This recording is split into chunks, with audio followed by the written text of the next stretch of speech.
We have just a absolutely special guest. We have the 11th education secretary in the history of our country, former Secretary Betsy DeVos.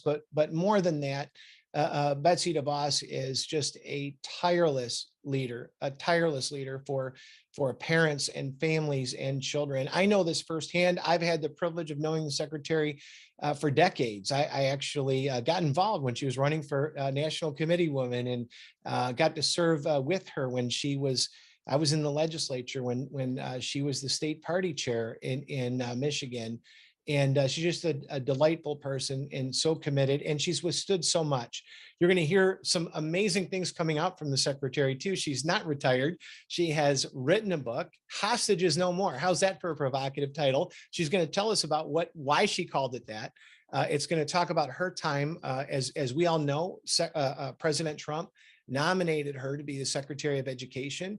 The liberals, the woke establishment went right after her from that moment forward. They never let off, and she pushed back at every turn. She's one of the strongest people, and we're thankful for that. And she wrote a story called Hostages No More. It's coming out on June 21st. There's a link here that we want you to check it out. Please, you can pre-order the book, and we hope that you do that. But we've got a number of questions that we're just dying to ask the secretary. So without further ado, we're going to welcome her into the call. Secretary DeVos, thank you so much for being with us today. Well, Craig, thanks so much for having me. I'm really excited to join you. Well, it's a blessing to have you, and I meant everything I've said. I've seen you withstand so much and be protested, whether I'm going to an ALEC event or whether I'm going to a Republican Party event, and you just keep on, as Chuck Colson, who you knew well, and I worked with, would say, you just show up you put your boots on, you stand your post, and show up for the next scrum, and I love that about you. So. Tell us what you're up to. Tell us about this book. I know that our audience is hearing that for the first time here. Well, thanks, Craig. And first of all, let me please insist, call me Betsy. We've known each other for a very long time. And everybody, please feel free to call me Betsy. I'm no longer secretary. I was honored to serve as secretary, but let's just have a good casual conversation. So I'm very excited about this book, Hostages No More. The subtitle is The Fight for America, for Education Freedom and the Future of the American Child. And I really do think we are at an important juncture for kids in their K-12 education experience. This book will tell the story of not only my time in Washington and a lot of the experiences there, a lot of the policies that we worked on, and a lot of the accomplishments we had while in office there, but the plus decades of my work leading up to the work in Washington. My focus has really been on policy in the states, because that's really where most education policy is made and should be made. The role of the federal government should be very minimal. In fact, I would argue the Department of Education probably should not even exist. So this book will give stories about all of that. We'll talk about some of the many schools that I visited and how they are great examples of doing things differently and being focused on kids, not on systems and buildings. And then I think importantly, it will help also paint a picture about where we can and where I believe we should go from here, and how parents, grandparents, and interested anyone can get involved to help make that happen. Well, I can't wait to read it. And I thank you that you're coming here first, so to speak. I'm sure you're talking to other people too, but I like to get the early announcement out to our audience, and I hope that everybody checks it out. Hostages No More, coming out on June 21st. And you talked about the states, and that really is our movement. A lot of national organizations now, that it's just the national organization, and things are done out of Washington, D.C. But I had this unique privilege in my role at Family Policy Alliance, not leading the states, but hosting an alliance of 40 different state organizations that we call the Family Policy Councils. And they're amazing organizations. And really one of the the biggest and most impactful infrastructures in America right now. And they can turn on a dime, and they engage tens of thousands of churches and millions of advocates every year. And so their question, Betsy, I'll get it right here. Their question is now the moment for school choice, or as many people are calling now, school freedom in America? Is this a new day after a lot of struggles and a lot of slogs that we've pushed through over the last 30 years? Is this a new day? Well, I do believe this is a really important moment. I think I know the momentum toward education freedom, and I like to call it education freedom as distinguished or more expansive than school choice, because I want to encourage people to think outside of buildings and systems to what education and an experience of education for kids in their K-12 years could look like under the umbrella of education freedom. And we saw a little bit of this in the last couple of years when many families were forced to basically go it on their own with schools shut down and not being responsive to their children's needs. We saw many families start to homeschool their children or work together with a few other families to create a little micro school or pod or whatever whatever term you wanted to use. And those were just little glimpses, I think, into what education freedom could really look like. So I like to talk about education freedom using the metaphor of kids and their backpacks. They go to school, most of them every day go to school with their backpacks filled with the things they need for the day, their books, their lunch, their, whatever. But I like to say that metaphorically, we should be attaching the dollars that are being spent on that child to that child's backpack for their families to decide what the right fit is for their child's education. And it could mean spending that money in a variety of places to get a customized education, or it could mean taking it to the little faith-based school down the street that they haven't been able to access because they haven't been able to afford tuition. Giving the families that power to make those decisions and to encourage and force creativity. So the last 2 years really have brought this into focus for many families who, before the pandemic, thought things were going basically pretty well for their kids. Now, for years, I fought arguing there's many families for whom the system has not worked and they've had no power to make a change, which is the policies that I have been arguing for. Now, I know many more families have seen and experienced the powerlessness they have, and they want to have that power. And so now is the time to harness that energy and encourage the policy change at every state capital. Well, I agree with you wholeheartedly. And I know that firsthand. I've got a 14-year-old at home. I know what it even did for my two kids that are in college, and just hearing about so many parents that thought that maybe we had the tinfoil hats on, that everything must be good at the school until they actually got to see what was going on at the school. And it's changed a lot. And so my next question, it really is on the same theme.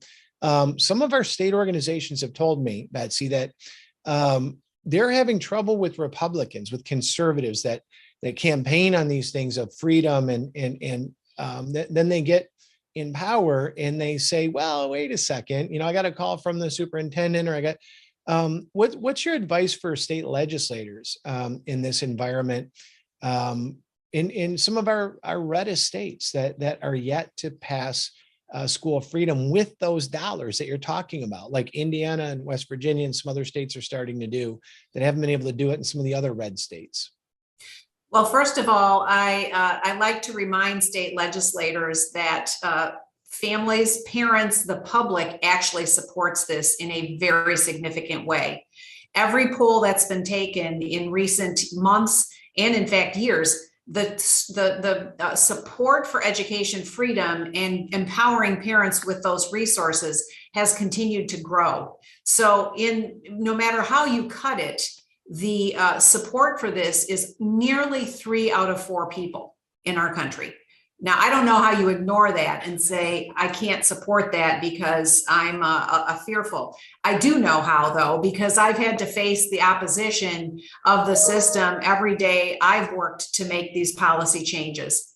And we know the system is very strong, powerful. They use resources that ultimately taxpayers supply for them to go and lobby for their agenda, but it's all focused on systems and buildings, not on what's right for individual kids. So I like to, for reluctant Republican legislators, again, paint the picture of what this can look like for kids in their district. Many of them are often rural legislators from heavily rural districts. And they say, well, we don't need another school in my district. And I remind them that when we talk about education, it doesn't have to be a school building. It can be a micro school within that school building of kids who happen to learn differently, but give them and their families the opportunity to form that, to grow that, to provide that opportunity.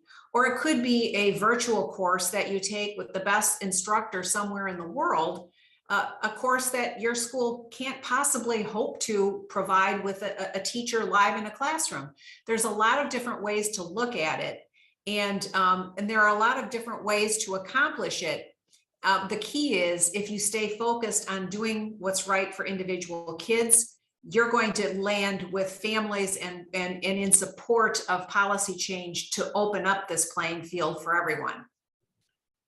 Well, I'll say amen to that. And it is hard to do. And there are different circumstances in all sorts of different things, as you said, logistics, practical concerns, but it's really good advice from you for those that are listening. And so for our graduates of our Statesman Academy, know that what Betsy's telling you is there's a lot of choices out there, that it's not one or the other. It's a whole bunch of things that you can do. And I think that's a lot of wisdom.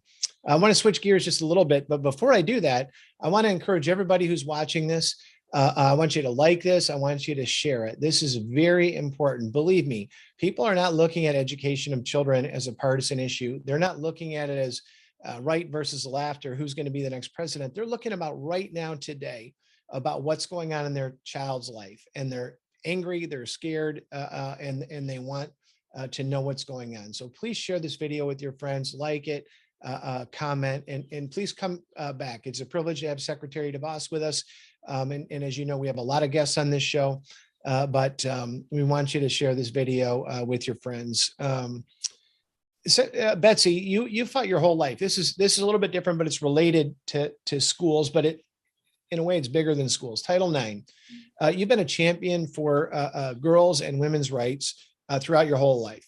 And this is another area where you've not just talked the talk, you've walked the walk. You've demonstrated that leadership as one of the strongest women leaders in Michigan and in our country, in the president's cabinet. What's your take on what the Biden administration's doing by trying to say they're for advancing the rights? I've got 3 daughters of them, but at the same time, trying to reinterpret Title IX, trying to subtract those rights that women and girls have today. How are we supposed to interpret that? What are we supposed to do as parents?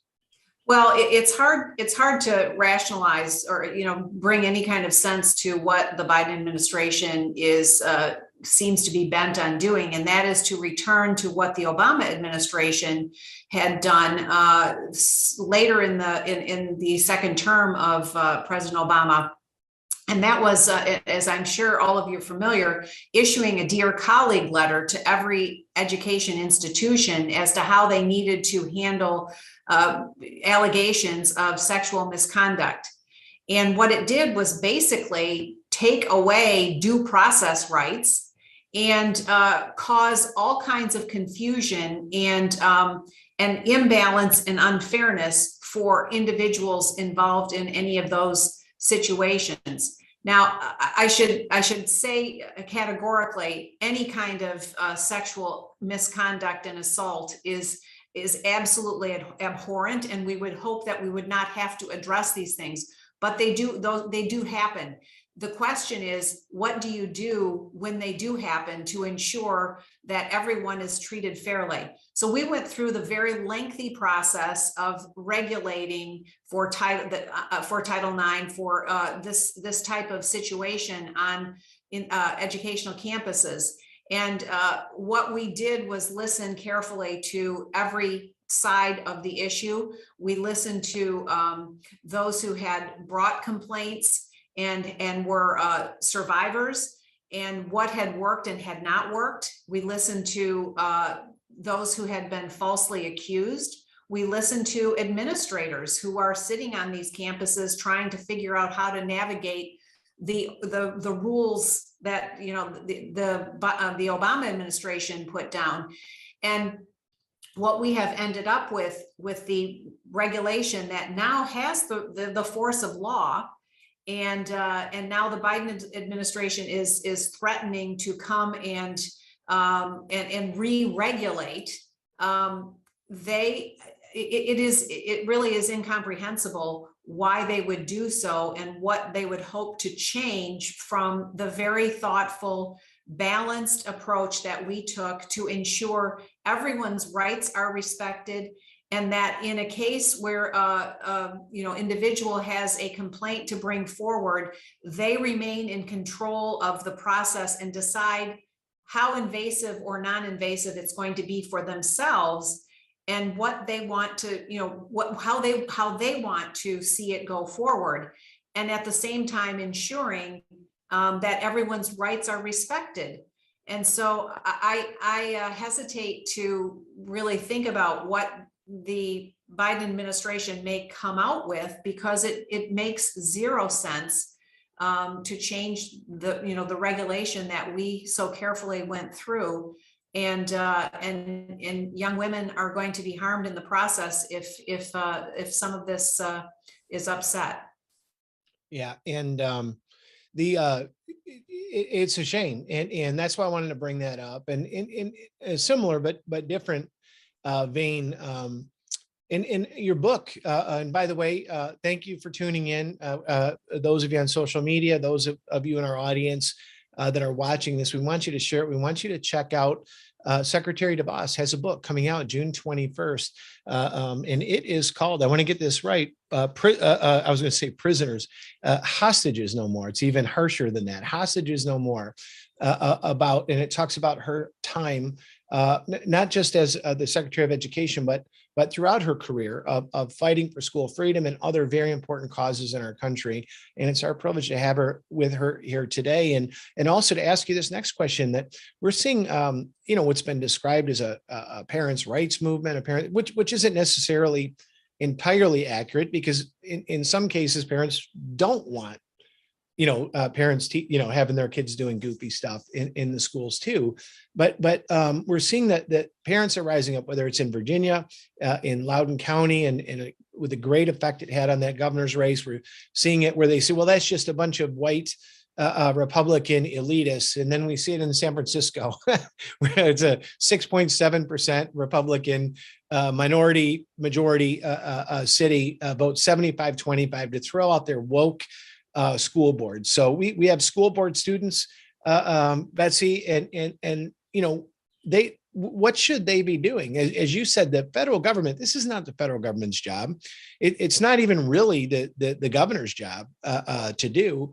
What should we be doing as parents with our school boards in America to push back against radical critical race theory, this radical gender in sexual activity? And they say, well, it's because you don't like LGBTQ. I don't want you talking to my kid between kindergarten and third grade about anything, you know what I mean, about sexual activity. And it's really hard to get through right now. How do we actually, I think parents are awake. I think they want to do something. How do we help them actually change America for the better and push back against the woke agenda? Well, and this is another reality that the last 2 years has brought forward, that parents had a front row seat at seeing what their children were or were not being taught, and what they were or were not learning. And many of them, rightfully so, are, appalled at, first of all, the quality of academics that their children are being exposed to, and the expectations. And then, and secondly, and importantly, a woke or critical race theory, or, any kind of, contrary to core academic approach that many observed their children being taught and being exposed to. And so this awakening of parents is very laudable, important, and again, I think speaks to the momentum behind a move for education freedom. The school board races are very important places to start.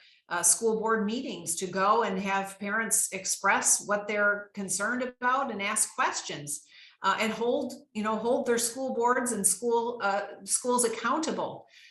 But I go back to my argument in favor of moving to education freedom, because when we have a fully free K-12 educational environment, where the resources already dedicated to our children follow the child to the family's chosen location or locations, the responsiveness on the part of the providers will go up dramatically.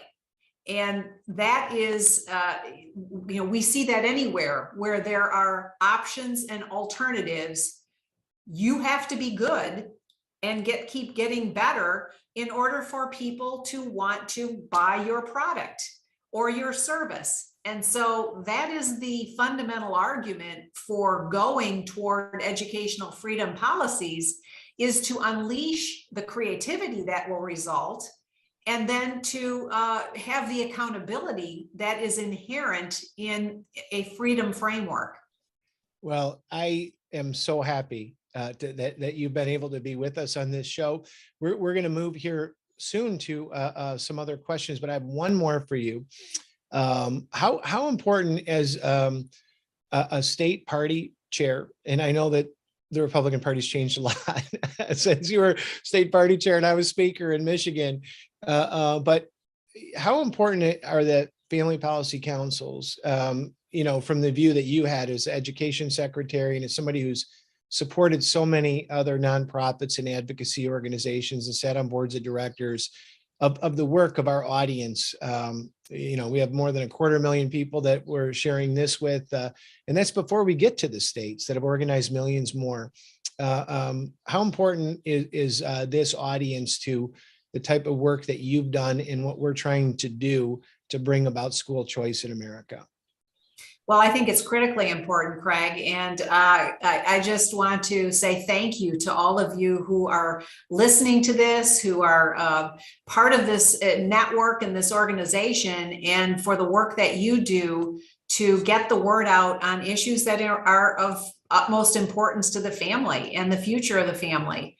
I would say today, your work is even more important than it was when I was state party chair, so many years ago, because you can help all of those who subscribe to and participate in your programming and your discussions and conversations. You can help discern and cut through a lot of the confusion and misinformation, frankly, that we all have to work through today. So thank you. Thank you for the work that you do, and keep it up. Well, thank you, Secretary DeVos. My friend Betsy DeVos, the author of the book Hostages No More, comes out on June 21st. We hope that everybody watching today will get a copy of that book, that you'll read about it. It's great to hear that she's not taking her foot off the gas at all, that she's recognizing that the work that she's done, as well as many of the other people that are watching this, and so many other organizations and individuals that have plowed this ground, that we have this amazing opportunity. God works in mysterious ways. Who would have thought that something out of COVID could have come so good, that parents have had this awakening that it's time to get involved in the leadership and administration of their kids' schools. And so we hope that you're invigorated. We hope that you're motivated and that you stick with us as we go out from here. Thank you again, my friend Betsy DeVos.